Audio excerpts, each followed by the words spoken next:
तो हाँ जी, आपने ये डिटेल मुझे भेजी है 12/7/93 और 11:40 के हिसाब से बस्ती लिख रखा है। इसके हिसाब से आपकी कुंडली ये बनी है और ये मीन लगन की कुंडली है आपकी।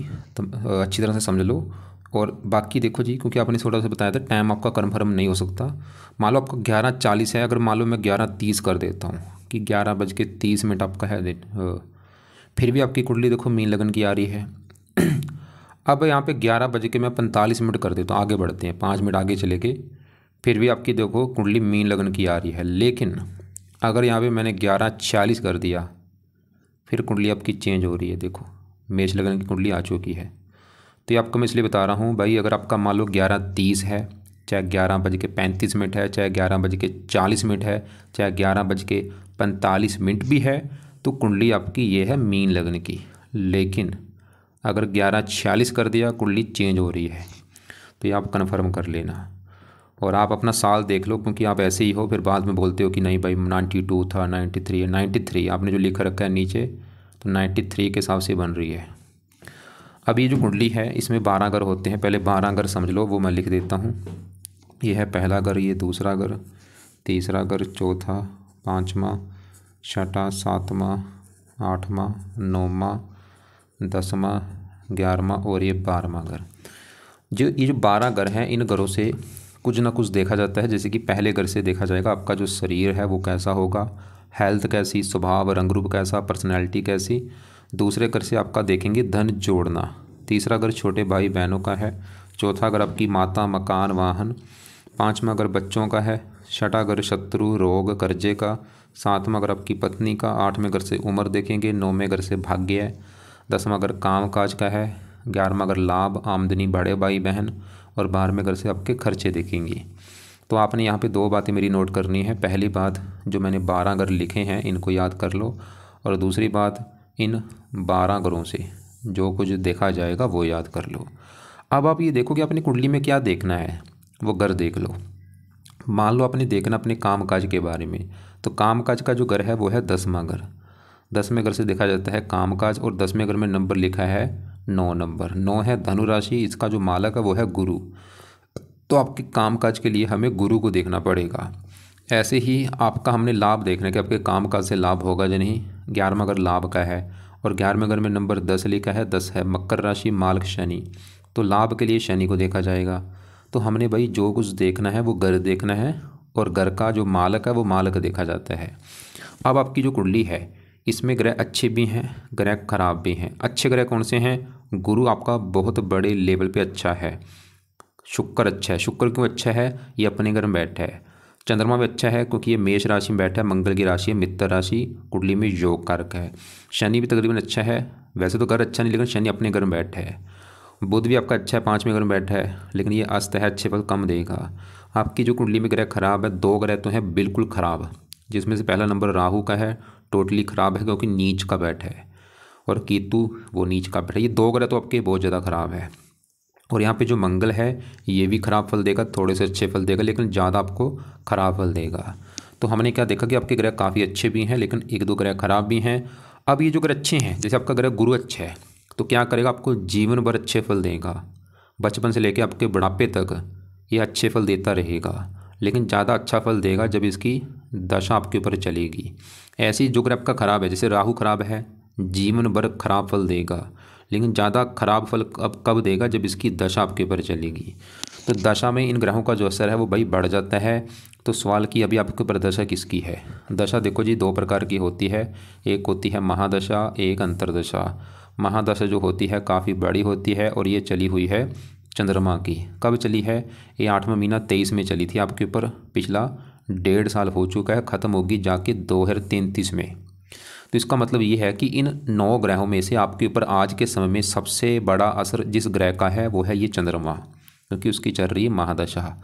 अब चंद्रमा का आपके ऊपर कितना असर है? वो है 80%।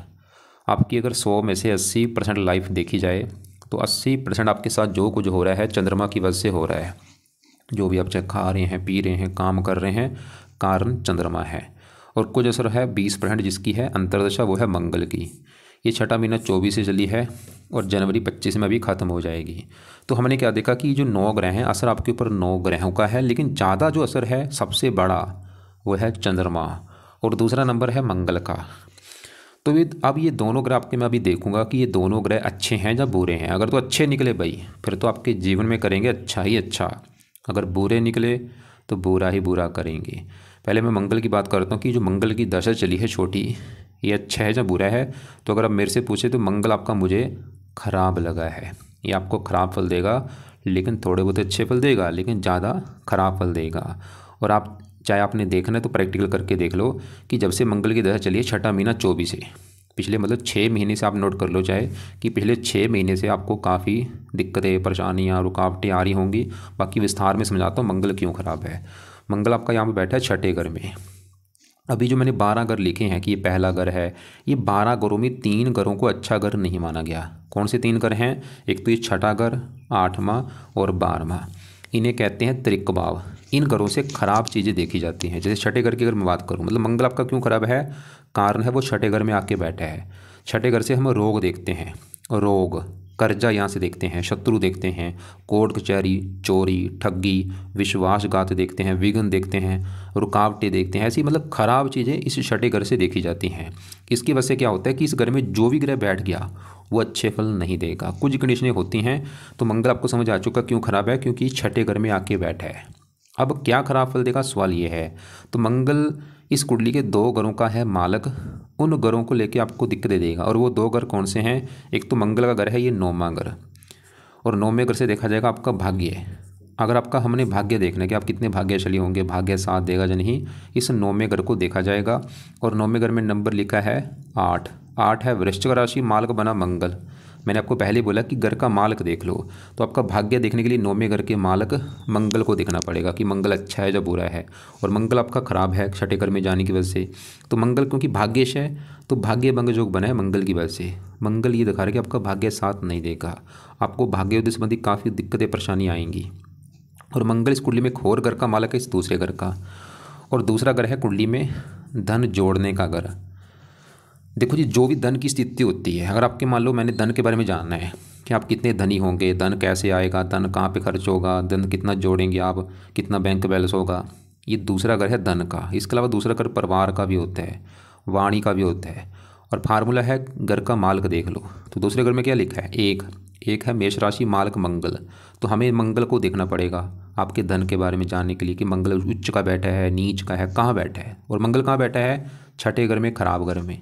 छठा घर किसका है? रोग, शत्रु, कर्जा। तो मंगल मतलब आपका धन का मालक है, धनहीन योग बना है मंगल की वजह से। मंगल ये दिखा रहा है कि आपको धन को लेके बहुत सारी दिक्कतें आएंगी भाई। क्या दिक्कतें आएंगी? क्योंकि मंगल जहाँ बैठा छठा घर रोग का है, मतलब धन चला गया, रोग, बीमारी के ऊपर धन खर्च होगा। शत्रु, धन चला गया, शत्रु के द्वारा धन की हानि होना। यह धन चला गया छठा घर कर्जे का है। मंगल आपको कर्जदार भी बना सकता है, ये मंगल की दशा में आपको कर्जदार भी होना पड़ सकता है। तो मंगल की अभी जो दशा चल रही 6 महीने से, इसमें आपके भाग्य की हानि बहुत ज़्यादा होगी, आपके धन की हानि होगी। आप चाहे नोट कर भी लेना कि 6 महीने से धन को लेके सबसे बड़ी दिक्कत धन को लेके आ रही होंगी। वैसे तो पहले से दिक्कतें दे रहा है धन को लेके, ऐसे नहीं कि आज ही दिक्कतें दे रहा है, नहीं भाई, असर इसका पहले भी था, पहले असर इतना था, लेकिन अभी दशा में इसका असर जो है वो 50 गुना बढ़ चुका है, क्योंकि दशा में इनका असर कई गुना बढ़ जाता है। इसके अलावा छठा अगर रोग का, ये मंगल आपको रोगी बनाएगा, शत्रु बढ़ाएगा, कर्जदार बना देगा। और भी यहाँ पे मंगल छठे घर में जब होता है एक्सीडेंट कराता है, चोट वगैरह लगती है, दुर्घटना वगैरह में। मतलब मंगल अगर आपने सही कर लिया भाई, लिख लो कि वहाँ पे प्रश्न लिखो। खाली आप देखो क्या कर रहे हो, रत्नों के चक्कर में पड़ रहे हो कि रत्न कौन सा धारण कर रहा हूँ। ये भाई रत्न क्या चीज़ है बताओ मुझे। बस लोग भी रत्नों के चक्कर में पड़े, ये कर लो रत्न, वो। भाई रत्नों क्या चीज़ है, मुझे आप नहीं समझ आ रही क्या रत्न है। कुंडली कोई नहीं देखता है कि ग्रह कौन सा अच्छा है, कौन सा बुरा है, क्या पाए, बस रत्न उठा के ये कर लो, वो कर लो, बस ये हो रहा है दुनिया में। मेन है ग्रहों को देखना, ग्रह क्यों खराब है, उसका क्या हल है। प्रश्न में लिखो आप कि अगर मैं मंगल को सही करता हूँ मुझे फायदे क्या होंगे। नीचे आंसर में लिखो।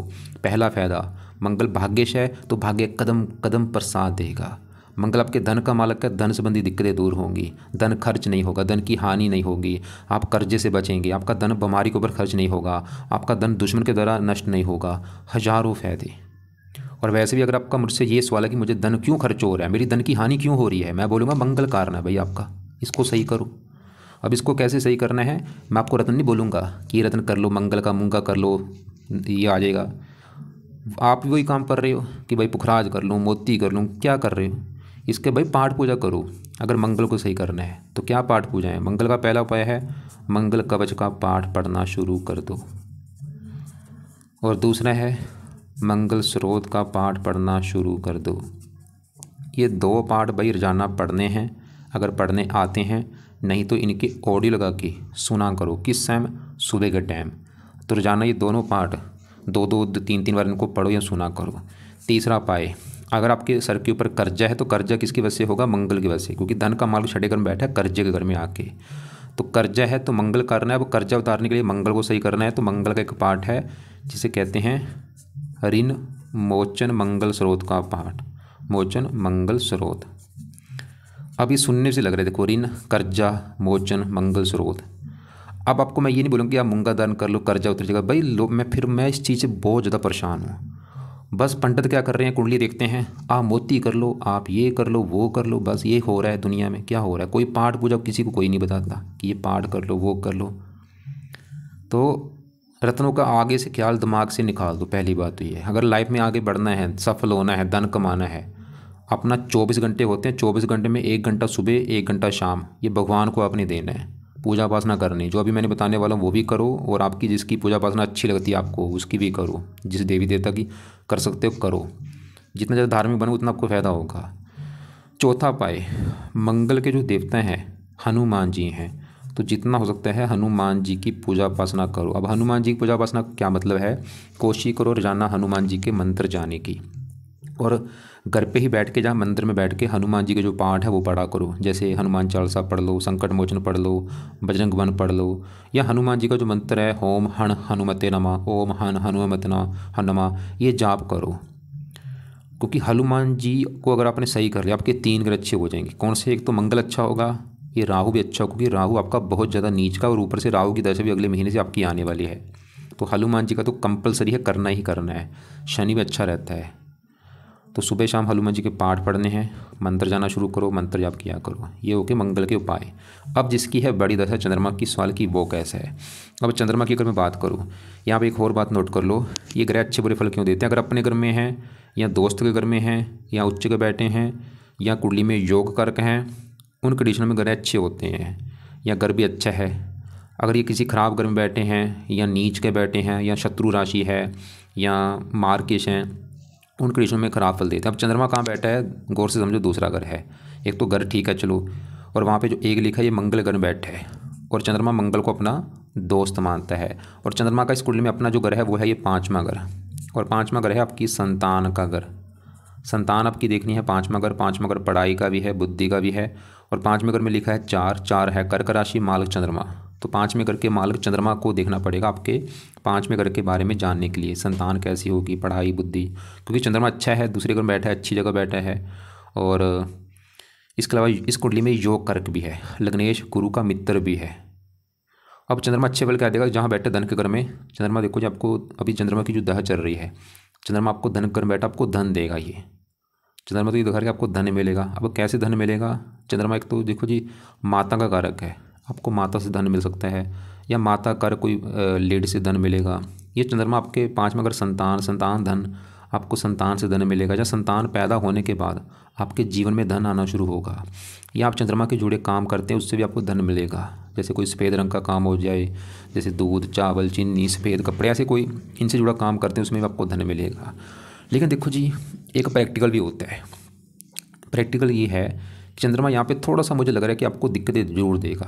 कारण उसका पहला, इसके ऊपर पड़ रही है शनि की दृष्टि, और ये जो एक है ये मेष राशि शनि की नीच राशि है, और ये भी 5 डिग्री का, ये भी 5, बिल्कुल दृष्टि इसके ऊपर संपूर्ण दृष्टि पड़ेगी शनि की चंद्रमा के ऊपर।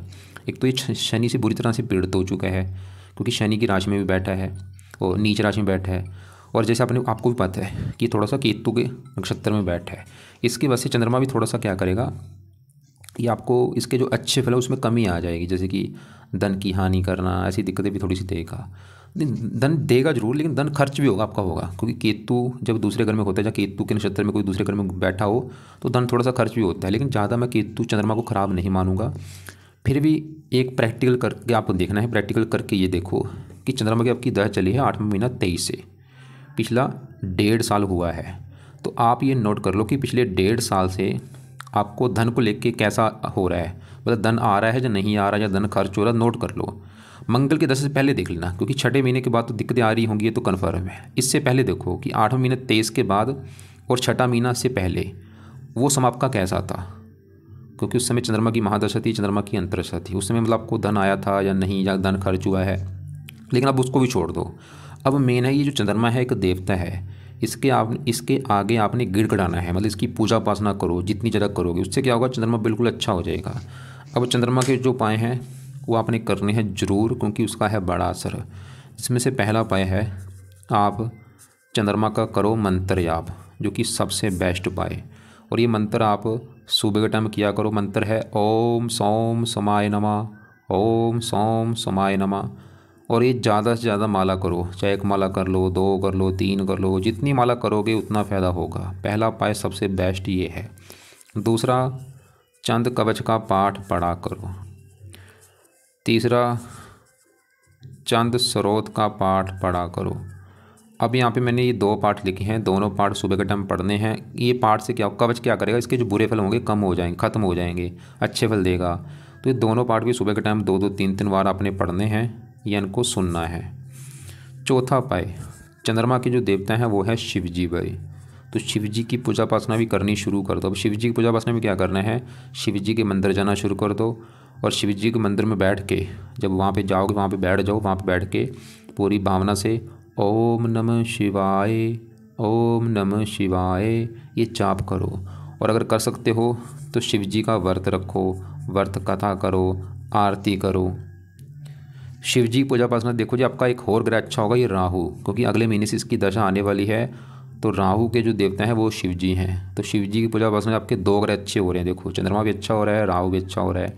तो शिव जी की पूजा उपासना जरूर करो। तो ये है चंद्रमा के उपाय। अब देखो जी, जो रत्न होता है वो काम क्या करता है वो समझो। ये पीछे सबके देखो नंबर लिख रखा है। ये नंबर क्या है, इनकी अवस्था है कि ये जो ग्रह हैं ये बच्चे के रूप में बैठे हैं, या बूढ़े के रूप में बैठे हैं, या जवान बैठे हैं। और आपको भी पता है जो बंदा जवान होता है वो हट्टा कट्टा होता है, स्ट्रॉन्ग होता है। जो बच्चा होगा क्या कर सकता है, मान लो एक महीने का बच्चा क्या करेगा, कुछ नहीं कर सकता भाई, है ही बच्चा, क्या करेगा। और मान लो एक बूढ़ा बंदा, 90 साल का बूढ़ा बंदा क्या कर सकता है, कुछ नहीं कर सकता। ऐसे ही जो रत्न होते हैं, रत्न क्या करते हैं, ग्रह की पावर को बढ़ाते हैं। अब चंद्रमा के पीछे की क्या लिखा है, 5 लिखा है। अगर आप इसका मोती धारण करोगे, इसकी 5 कितनी होगी, प्लस होगी, 15 हो जाएगी। और मोती धारण करने से क्या होगा, नुकसान होगा, बताओ आप भाई। वो तो इसकी पावर को बढ़ाएगा, पावर बढ़ेगी क्या होगा, इसके अच्छे फल बढ़ जाएंगे। और ये जो पीड़ित है बेचारा, उससे ये स्ट्रॉन्ग होगा, ताकत आएगी, अच्छे फल देगा आपको। अब बताओ कि मोती धारण करने से नुकसान होगा या फ़ायदा होगा। मोती का लॉजिक समझो क्या है, वो ग्रह की पावर को बढ़ाता है। ऐसा नहीं कि मोती धारण करोगे ये इसकी सिर्फ पावर बढ़ेगी, पावर अच्छी बुरी पड़ेगी। अच्छे फल जो है हज़ारों अच्छे फल बढ़ जाएंगे, थोड़ा बहुत बुरा फल अगर होगा वो भी बढ़ जाएगा, लेकिन ज़्यादातर अच्छे फल ही देगा आपको। तो मोती धारण करो, राइट हैंड की छोटी उंगली में चांदी में जड़वा के शुक्ल पक्ष के पहले सोमवार को सुबह के टाइम, सुबह 7:15 या 8:15 बजे धारण कर लेना। कच्चे दूध में धो के एक बार या गंगा जल में धो के इसको 1 माला मंत्र जप करना है, फिर इसको इसमें धारण कर लेना। अब आगे बढ़ते हैं, आपके एक बार मैं दूसरे ग्रहों को भी कवर कर लूँ, क्योंकि अभी देखो बड़ी दशा चंद्रमा की है, काफ़ी लंबी दशा है, 33 में ख़त्म होनी है। और जो मंगल की दशा वो तो अभी अगले महीने में आपकी ख़त्म होने वाली है। और अगले महीने से आपके ऊपर दशा आने वाली है इस राहु ग्रह की। और ये कुंडली में सबसे ज़्यादा ख़राब है, ये आपको पहले से ख़राब फल दे रहा है। पहले ख़राब फल इतने थे, लेकिन अगले महीने से इसके जो ख़राब फल हैं वो कई गुना बढ़ जाएंगे। अभी इसके ख़राब फल भाई 100 गुना बढ़ने वाले हैं अगले महीने से। मतलब आपका अगले महीने से बुरा समय शुरू होने वाला है। और ये दशा 1 साल तक शायद चलेगी आपको मैं दिखा देता हूँ। यहाँ पे देखो जी, ये दशा जो है, ये दशा आपकी जनवरी 25 में जब चलेगी, 7 महीना 26, 1.5 साल तक ये दशा चलेगी आपकी। मतलब आपका 1.5 साल का भी अगले महीने से बुरा समय शुरू होने वाला है। ये बुरे समय में क्या होगा, हज़ारों दिक्कतें आपकी लाइफ में आएंगी। दिक्कतें, परेशानियाँ, रुकावटें, चिंता, भागदौड़, हेल्थ ख़राब होना, काम धंधे में दिक्कतें आना, लॉस होना। और यहाँ पे सबसे बड़ी दिक्कत क्या है, आपने क्या करना है, एक तो सावधानियाँ बरतनी है। सावधानियाँ क्या बरतनी वो समझो। अगले महीने से 1.5 साल तक आपने किसी को पैसा नहीं देना, कहीं नया बिजनेस शुरू मत करना पैसे लगा के, पैसा आपका डूब जाएगा। ये मत सोचना कि अगले महीने से कोई बिजनेस शुरू कर लेता, नहीं भाई, नहीं चलेगा। लोगों से लड़ाई झगड़े मत करो, अपनी हेल्थ का ख्याल रखो, फालतू लोगों के चक्कर में मत पड़ना, क्योंकि ऐसे आपको बंदे मिलेंगे जो आपको ठगेंगे। ज़्यादा पंडितों के चक्कर में मत पड़ना, ठगे जाओगे। लोगों के चक्कर में मत पड़ना, ठगे जाओगे। मतलब ठगीबाजी से बचना है, किसी को पैसा मत देना, ये सोच कर लो। वही बिजनेस शुरू मत करना। और जितना हो सकता है इस राहु के पाठ पूजा करो। थोड़ा सा राहु को विस्तार में जानते, कहाँ बैठा है, 9वें घर में, भाग्य घर में। यहाँ पे जो 8 लिखा है, वृश्चिक राशि में नीच का बैठा है। क्यों खराब है? क्योंकि नीच का बैठा है। वैसे ही देखो जी, राहु चाहे उच्च का बैठा, अगर इसकी दशा आती है तब भी दिक्कतें देता। आपका तो भाई बैठा भी नीच का है, दिक्कत ये है। तो क्या खराब फल देगा? 9वें घर में बैठा है, भाग्य घर में, भाग्य की हानि करेगा आपके, आपका भाग्य साथ नहीं देगा। ये वैसे पहले से आपकी दिक्कतें कर रहा है, भाग्य की हानि कर रहा है, लेकिन अभी अगले महीने से तो भाग्य की बुरी तरह से हानि कर देगा। भाग्य बिल्कुल साथ देगा ही, उल्टा नुकसान होगा आपका। और भी इसकी दृष्टियाँ भी हैं, 5वीं पड़ेगी पहले घर के ऊपर, शत्रु राशि, पहले घर की हानि, हेल्थ खराब, पर्सनैलिटी खराब, स्ट्रगल, दिक्कतें, परेशानियाँ। तीसरे घर को देखा फजूल की भाग, और 5वें घर को बुद्धि भ्रमित। इसका सही होना भी बहुत ज़रूरी है। इसके पीछे जो 16 लिखा है, पावर है इसकी, 16 को हमने करना है -0। अब समझो, अब ये पावर 0 करने के लिए दान किया जाता है। रत्न क्या करता है? पावर को बढ़ाता है, दान पावर कम करता है। तो राहु की अगर पावर कम करना है, मतलब इसको शांत करना है, बच्चे को, ये अभी 16 मतलब जवान बैठा है, जैसे मान लो 20-25 साल का लड़का हुआ, हट्टा कट्टा, उस अवस्था में बैठा है ये। इसको हमने बच्चे के रूप में लेके आना है। तो वो कैसे होगा? इसका दान करने से। कोई चीज़ का लॉजिक होता है, लोग ऐसे बेवकूफ़ बना रहे हैं, ये है वो है, फलाना डिम का पता है नहीं कोई। तो राहु का दान जो है जितना हो सकता है कल से शुरू कर दो, रोजाना करो 1.5 साल तक। दूसरा पाए, राहु कवच का पाठ पढ़ना शुरू कर दो रात के समय। तीसरा पाए, राहु स्रोत का पाठ पढ़ना शुरू कर दो। ये दोनों पाठ रात को पढ़ने हैं या इनको सुना करो, और कोशिश करो दोनों पाठ 2-2, 3-3 बार पढ़ने हैं या इनको सुनना है। चौथा पाए, शिव जी की पूजा उपासना करो राहु के लिए। 5वां पाए, हनुमान जी की पूजा उपासना करो। और आपको वैसे भी मैंने बता भी रखी है, हनुमान जी मंगल के लिए, शिव जी चंद्रमा के लिए। तो आपको समझ आ चुका है राहु के क्या उपाय हैं, कि राहु का दान करना है रोजाना या हफ्ते में 3-4 दिन, ताकि वो शांत हो। दान की वीडियो देख लेना, क्या है दान? राहु कवच, राहु स्रोत के पाठ दोनों पढ़ा करो या इनको सुना करो रात को या शाम को 1.5 साल तक। और शिव जी की, हनुमान जी, दुर्गा चल सके पाठ पढ़ सकते हो अगर टाइम लगे। नीले कपड़े पहनने बंद कर दो, वाइट कपड़े पहन। चंद्रमा का रंग है वाइट, तो वाइट कपड़े आप ज़्यादा यूज़ किया करो। अब आपका तीसरे घर में जो केतु बैठा है वो भी नीच का है, इसकी भी दशा में दिक्कतें आएंगी। तीसरे घर में बैठ के ये महन फजूल की भाग दौड़ कराता है, और भी दिक्कतें परेशानी। इसके लिए अभी पाठ तो रहने दो, इसके लिए खाली कुत्तों को रोटी डाला करो, क्योंकि वो क्या करेगा? दान करता है, पावर इसकी कम करेगा। बाकी गुरु की अगर मैं बात कर लूँ, गुरु आपका अच्छा है। गुरु देखो जी आपका बैठा है यहाँ पे 7वें घर में। 7वां घर है आपकी पत्नी का घर। अगर आपकी पत्नी देखनी है 7वां घर, 7वें घर में 6 लिखा है, 6 है कन्या राशि, मालक बना बुध। तो पत्नी के लिए देखा जाएगा इस बुध ग्रह को, कि बुध कैसा है। और बुध के अलावा 7वें घर में गुरु है, गुरु को भी देखा जाएगा। तो पहले गुरु की बात करूँ, गुरु देखो जी 7वें घर में बैठा है बुध के घर में। बुध ना तो इसका मित्र है ना शत्रु है, संभव है। मतलब गुरु बहुत अच्छा है। क्यों? क्योंकि गुरु इस पहले घर का मालक है, लग्नेश है। गुरु एक तो 7वें घर का अच्छा करेगा, पत्नी घर में बैठा है, पत्नी के लिए बहुत अच्छा है कि पत्नी अच्छी होगी, समझदार होगी, गुणी होगी, धार्मिक होगी। और गुरु इस कुंडली में इस घर का भी मालक है 10वें घर का। एक तो 10वें घर का मालक है, एक पहले घर का। 10वां घर काम काज, पिता, सरकार, मान प्रतिष्ठा। 10वें घर से 10वें घर में नंबर लिखा है 9 है धनु राशि, मालक गुरु। काम काज आपका देखना है गुरु से 10वें घर से 10वें घर में बैठा है। गुरु ये दिखा रहा है काम काज का सुख अच्छा है, खासकर काम काज पत्नी घर में। पत्नी के आने के बाद आपका काम काज चलना शुरू हो जाएगा, या आपकी पत्नी हो सकता है काम काज करने वाली हो, या उसके द्वारा आपका काम काज चले। और गुरु पहले घर के मालक और पहले घर को देख भी रहा है। पहला घर अच्छा कर देगा, आपकी पर्सनैलिटी अच्छी, स्वभाव, रंग रूप अच्छा, गुणी, समझदार, इसकी दशा बहुत अच्छी जाएगी। यहाँ पर आपको मैं शॉर्टकट में चीज़ें बता रहा हूँ, बताने को वैसे हज़ारों चीज़ें हैं। बाकी 7वें घर का मालक बुध भी देखना पड़ेगा, जो कि 5वें घर में आकर बैठा है। ये 7वें घर से 11वें घर में बैठा है। 11वां घर लाभ का, ये भी ये दिखा रहा है कि पत्नी के लिए अच्छा है। 7वां घर 11वां घर लाभ, पत्नी से लाभ होगा, या पत्नी के आने बाद लाभ होगा। 5वां घर प्रेम का भी होता है, पत्नी प्रेम विवाह भी आपका हो सकता है, या पत्नी से प्रेम मिलेगा। और बुध 5वें घर का अच्छा कर देगा, संतान के लिए अच्छा है, पढ़ा लिखा बनाएगा, बुद्धिमान। और बुध इस कुंडली में इस चौथे घर का भी मालक है, जहाँ पे 3 लिखा है, मिथुन राशि, मालक बुध। चौथा घर है माता, मकान, वाहन। चौथे घर से दूसरा घर, बुध ये दिखा रहा है कि आपको मकान वन का सुख अच्छा मिलेगा। चौथा घर सुख संतान सुख देने वाली होगी। बुध देखो जी बहुत अच्छा है। वो बुध की वजह से आपको संतान का सुख अच्छा, पत्नी का सुख अच्छा, माता, मकान वन का सुख अच्छा, बुद्धिमान होंगे, पढ़े लिखे होंगे। लेकिन बुध गड़बड़ कर रहा है क्या? वो एक तो अस्त बैठा है, अस्त का मतलब वो मृत हो चुका है, और 0 डिग्री का बैठ है, उसमें बल ही नहीं है, बच्चे के रूप में बैठा है, जो अभी आपको मैंने बात क्लियर की थी। ये जो नंबर होते हैं पावर डिसाइड करते हैं, मतलब बुध अभी जैसे मैंने बोला बच्चा जो है, मान लो 1 महीने का बच्चा भाई कुछ नहीं कर सकता है ही, बच्चा क्या करेगा, अगर उसका कोई किसी को मुकाबला करना पड़ जाए, क्या मुकाबला करेगा वो बच्चा। तो 0 को क्या करना है, पावर देनी पड़ेगी, 15 करना पड़ेगा। और अस्त भी मृत भी बैठा है। अभी जो अच्छे फल बोले हैं वो अच्छे फल जादू मिलेंगे, जहाँ बिल्कुल कम मिलेंगे, देगा अच्छे फल ही लेकिन कम मात्रा में देगा आपको। तो इसकी पावर बढ़ाने के लिए यहाँ पे भी देखो, जिसका वैसे रत्न है, लेकिन क्योंकि आप मोती के रत्न के साथ बुध का पन्ना धारण नहीं कर सकते, पुखराज के साथ तो कर सकते हो लेकिन इसके साथ नहीं कर सकते। तो यहाँ पे दूसरा ऑप्शन है जो रत्न से भी बेस्ट है, वो है इसका मंत्र याप करना। तो अगर आप बुध का मंत्र करते हो, इसकी पावर बढ़ेगी। तो बुध का मंत्र है ओम बुम बुद्धाय नमः, ओम बुम बुद्धाय नमः। ये मंत्र 1-2 माला रात को या शाम को कर सकते हो, सुबह मत करना, रात को शाम को कर लिया करो। लेकिन अभी क्योंकि देखो जी, अब इसको मैं बोलूँगा अभी रुक जाओ चाहे, क्यों, क्योंकि अभी आपके लिए जरूरी पाए हैं राहु के, जिसकी अगले महीने से दशा आने वाली, उसका सही होना जरूरी है। बुध का चाहे अभी रुक जाओ, रहने दो, कुछ महीने के बाद शुरू कर देना। राहु के जरूर करो जिसकी दशा आने वाली है, चंद्रमा के करो जिसकी दशा चल रही है, और मंगल के जरूर करो जो कि आपका ज़्यादा खराब है। गुरु अच्छे उसके पाए रहने दो। और बाकी यहाँ पे तीसरे घर में शुक्र ही अपने घर में बैठा है, ये जो 2 लिखा है वृष राशि, शुक्र का अपना घर है, तीसरे घर का अच्छा कर देगा, मेहनती साहसी, और भी अच्छे फल। 8वें घर का भी मालक उम्र के लिए अच्छा है।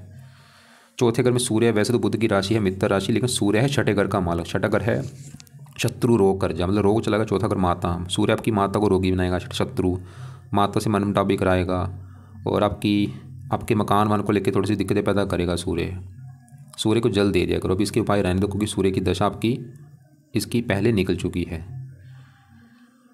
बाकी शनि की बात करो, रलने मिले फल देगा। 12वें घर में वैसे तो घर अच्छा नहीं, लेकिन 12वें घर में शनि अपने घर में बैठा है, ये इसका अपना ही घर है जो 11 लिखा है, कुंभ राशि। ये आपको, और शनि क्योंकि इस 11वें घर का मालक का आमदनी लाभ इच्छा पर, शनि आपको आमदनी, 11वां घर होता है लाभ आमदनी, और 12वां घर खर्च का है, मतलब शनि आपको इनकम भी देगा, लेकिन आपकी इनकम भी खर्च भी होगी, शनि दिखा रहा है। और शनि क्योंकि दूसरे घर को भी देख रहा है, धन के जोड़ने घर को, धन आपका खर्च कराएगा, दूसरे घर की हानि करेगा शनि ज़्यादा, धन खर्च होता रहेगा। मतलब शनि जो है धन भी देगा, लेकिन धन खर्च भी होता रहेगा। खासकर शनि की दशा में दिक्कतें ज़्यादा आएंगी, उस समय तो आपका धन बहुत ज़्यादा खर्च होगा, धन की बुरी तरह से हानि होगी शनि की दशा में। लेकिन शनि धन भी देगा आपको, लाइफ में धन खर्च भी होगा, दोनों चीज़ें देंगे। क्योंकि यहाँ पे देखो जो उपाय ज़्यादा हो जाएंगे, फिर भी अगर कर सकते हो शनि के लिए, शनि मंत्र आप माथा टेकने जा सकते हो शनिवार को, ये लिख लेना आप। तो यहाँ पे क्योंकि मैं उपाय तो वैसे ज़्यादा हो जाएंगे, लेकिन मैं फिर भी कोशिश कर रहा हूँ आपको उपाय कम से कम बताने की, जो जरूरी उपाय वो तो आपको बताने पड़ेंगे। तो दोबारा एक बार समझ लो गौर से। एक तो चंद्रमा के लिए उपाय है जरूरी, क्योंकि उसका है बड़ा असर। तो चंद्रमा के लिए सुबह के टाइम चंद्रमा का मंत्र जाप ज़्यादा से ज़्यादा करो, कवच स्रोत के पाठ पढ़ा करो या सुना करो, और शिव जी का मंत्र जाप करो चंद्रमा के लिए। और सुबह के टाइम ही मंगल कवच मंगल स्रोत पढ़ने हैं या सुनने हैं। अगर सर के ऊपर कर्जा है तो ऋण मोचन मंगल स्रोत का पाठ पढ़ सकते हो, कर्जा नहीं है तो ये पाठ रहने दो। और मंगल के लिए हनुमान जी का पाठ करो, हनुमान जी से मैंने बोला था मंगल भी अच्छा होगा, राहु भी शनि भी, और हनुमान जी का पाठ तो सुबह शाम पढ़ा करो। बाकी राहु कवच राहु स्रोत रात को पढ़ने शुरू कर दो, शनिवार के दिन शुरू कर लेना, 1.5 साल तक ये पाठ पढ़ने हैं क्योंकि दशा शुरू होने वाली है। और बाकी रात के समय फ़िलहाल तो यही करो, बुध का भी रहने दो चाहे। और इसके अलावा शिव जी के मंदिर जाना शुरू करो, हनुमान जी के मंदिर जाना शुरू करो, शनिवार को शनि मंदिर जा सकते हो। और भी आपकी जिसकी आपको पूजा उपासना करनी अच्छी लगती है उस देवी देवता की पूजा उपासना करो।